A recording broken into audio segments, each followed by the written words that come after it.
Land's End is where our story begins. The fish we're after are 130 miles west of San Diego, a place where mountains are covered in blue by the ocean, where they measure the water in thousands.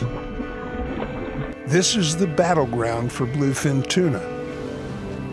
Our army, a young but seasoned local captain, and a secret weapon from the Louisiana bayou. Cue montage in 3, 2,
early October, Pacific Ocean, the backside of a full moon.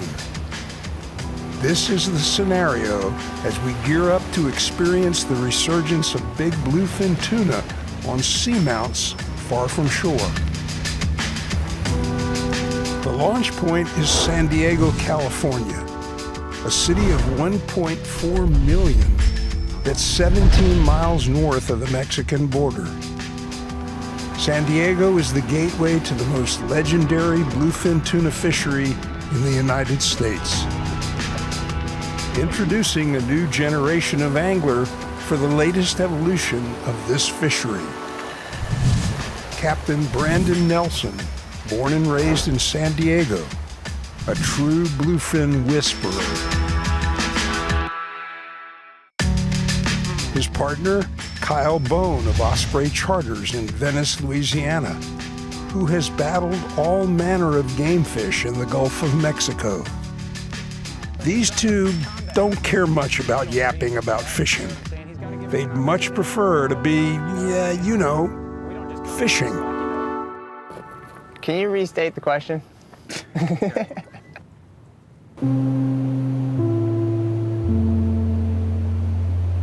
San Diego is the birthplace of big game fishing, a reputation built on the historic bluefin tuna of Catalina Island. After a nearly century-long hiatus, the big bluefin tuna are back.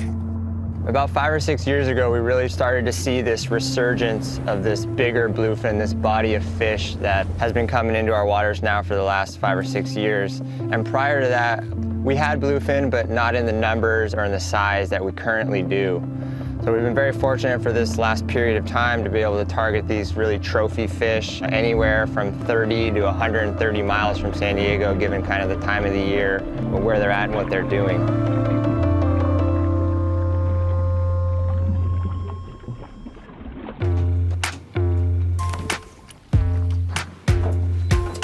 The beanbags are packed for the 3-hour run to Cortez and Tanner Banks. Let's do this.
as the fishery on the West Coast goes, in my experience fishing on the West Coast, I had zero. I had been to San Diego before and just drove around visiting and seeing that there was a big port here, and I knew that existed. I also knew that it existed as well just from talking back home with people at the dock, from people from San Diego who came to experience the Venice fishery.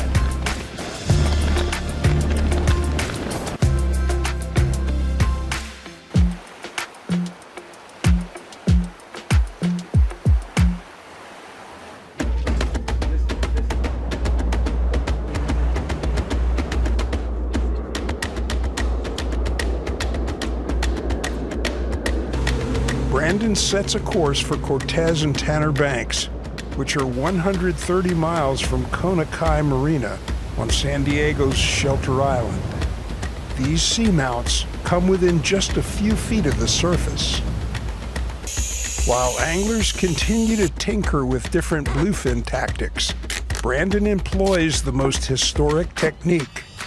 Using the flying fish in kite fishing dates back to almost 100 years ago, back when Ernest Hemingway was fishing off of Catalina. And it's developed ever since, slowly but surely. They pioneered it down in Mexico. The same strategy worked for yellowfin tuna. Now we have been using it for these bluefin, and it's been very effective. There's a few variations to the rig, but we use the traditional J-hook in the front and the treble in the back.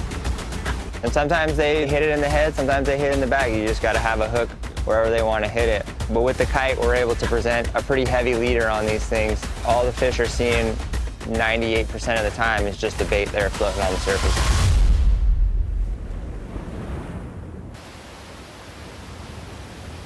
Oh yeah. Bait's good?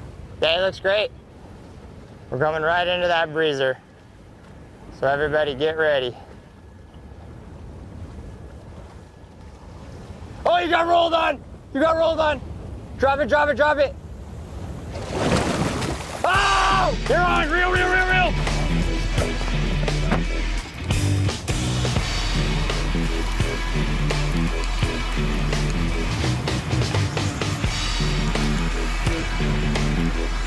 If we come tight, back it off to 3. To 3? There you go, perfect.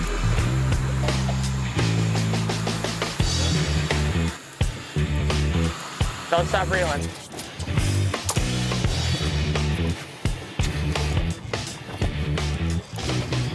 just kind of walk them up to the bow. Get away from the props here. Can I go about midship right here? Yeah, you're good. He's coming towards the motors cap. I know they're up, but you want me to walk him around Yeah, faster? go walk. Yeah, get him around the side there. Let me know if you need help. There you go. Way out the bird. Watch out for that. I got a. There we go.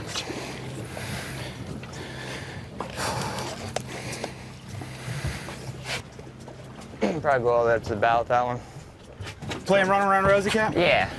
Yeah, he said.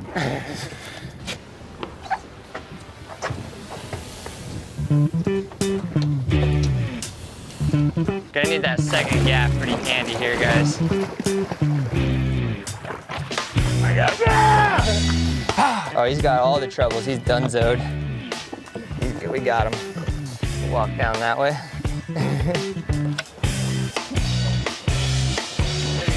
Shut up. You got the face? Yeah, one. Beauty. Woo!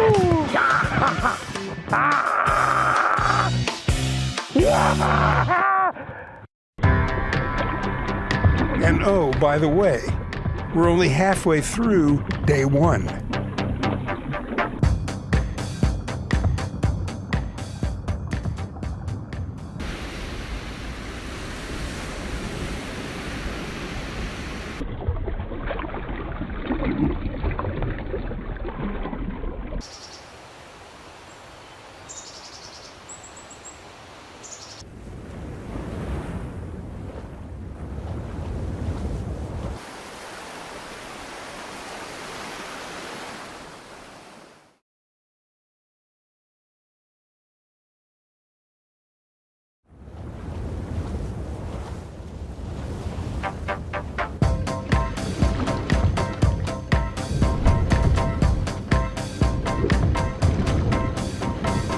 most of the 20th century, Southern California's bluefin fishery was relegated to fish under 50 pounds.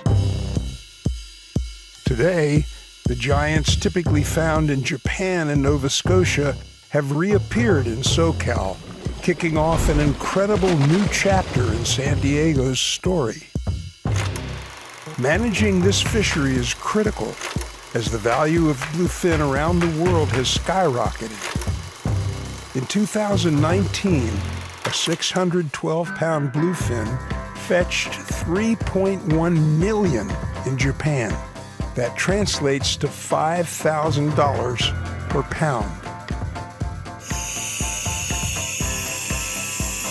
The flying fish, you know, I was so excited whenever he was rigging it the first time because I'm sitting here thinking, like, they rig every bait. This is incredible. There's nothing wrong with grabbing a live bait out the live well, but I was blown away. The size of their flying fish and the way they got them spread out, you're like the puppet master of the flying fish, you know what I mean? And you're trying to tease them up. I was into it. So much so that I had to rig one myself.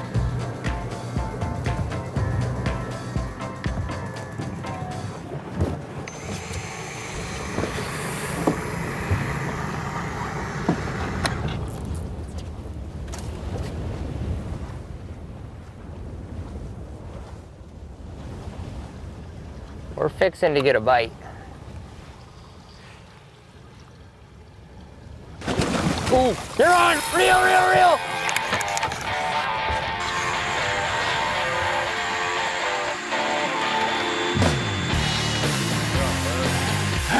We're tight. I felt it, dude, and I saw the balloon, and I just didn't want to, you know, not shoot and ask later. Keep winding, he's swimming up towards the bow. Oh. You're good, just keep. Don't worry about me, just keep winding.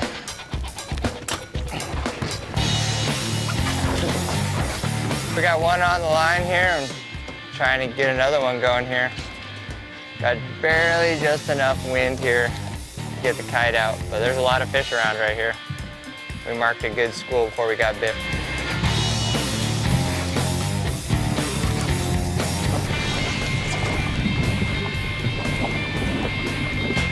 We got deep color. Taming wild animals, bro. Yeah, that's a good fish.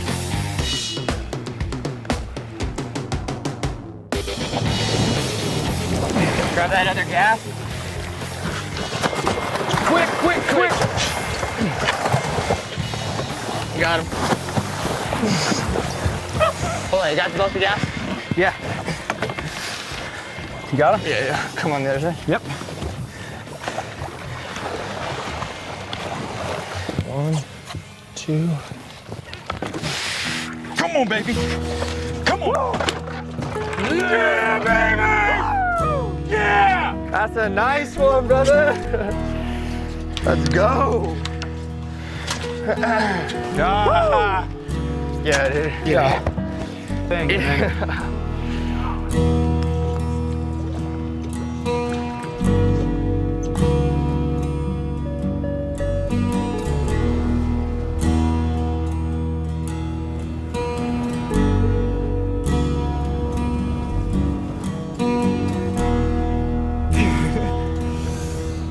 Oh, Lordy. Lordy. Snap, my hands are dirty. Nice job. Great day.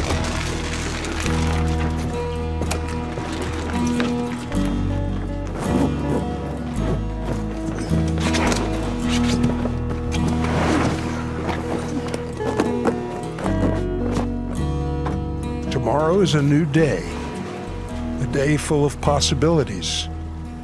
It's possible to fail and succeed.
130 miles in a 36-foot center console, and Brandon knocks it out like a suburban commuter on autopilot.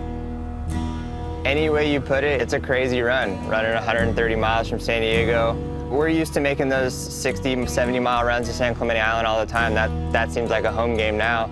But when you pass San Clemente Island and you're driving for another hour or hour and a half, it's like we're out here. Like this, there's nothing between us and Hawaii when we get out to Cortez and Tanner Bank. It's kind of a different body of water than we're used to fishing. There's bigger northwest swells out there. There can be high winds. When the fish are there and the fish want to bite, that's where we're going. We kind of got on that dolphin school, which was holding a significant amount of that big bluefin. We got a bait out pretty quickly in some light wind conditions, but we got the bait out. As soon as the bait got further enough away from the boat, it was bit. You're on! You're on! Woo! You want me to stay here? Move. Yeah, you're good. Keep whining on that sucker. Okay, I got you. Oops, good. You got another bait anywhere, Dale? Yeah, there's up in the front. Found the right little batch right there, and got our very first time we sent the bait out, we got a bite. Can't beat that. So we're gonna try and double up right here.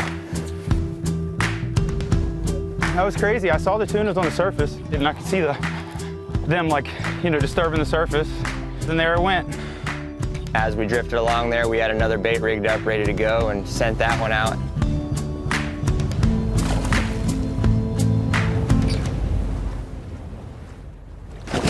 Get him, Dale! Get him! Nice work! Dude, he came totally out of water on that one. Woo! Let's go! Brandon and Bone are doubled up, and it doesn't look like any fun at all.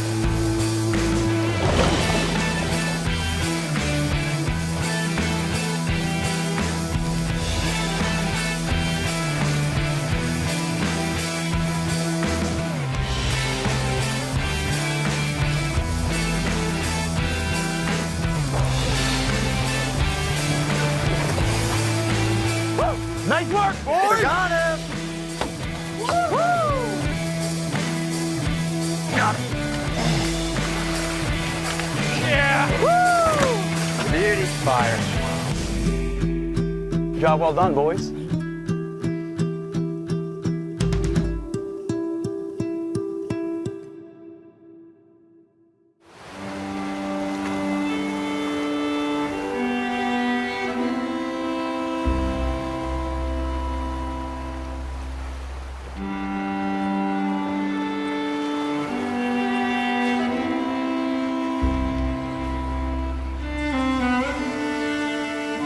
One is bayou, bog, and screaming summer humidity. The other is cool, calm, and colossal. The Gulf and the Pacific are not twins, but they are family. They tie together through fundamentals. They're interwoven through tactics that we both use. The familiarity of Brandon's boat before I'd even stepped on it was there. That existed. He's targeting Pacific fish, I'm targeting Gulf fish. We fly kites, he flies kites. But at the end of the day, his job isn't easier or harder than mine, I don't think. The culture of our two industries can be simplified as they're the same, except we say y'all and they say whatever.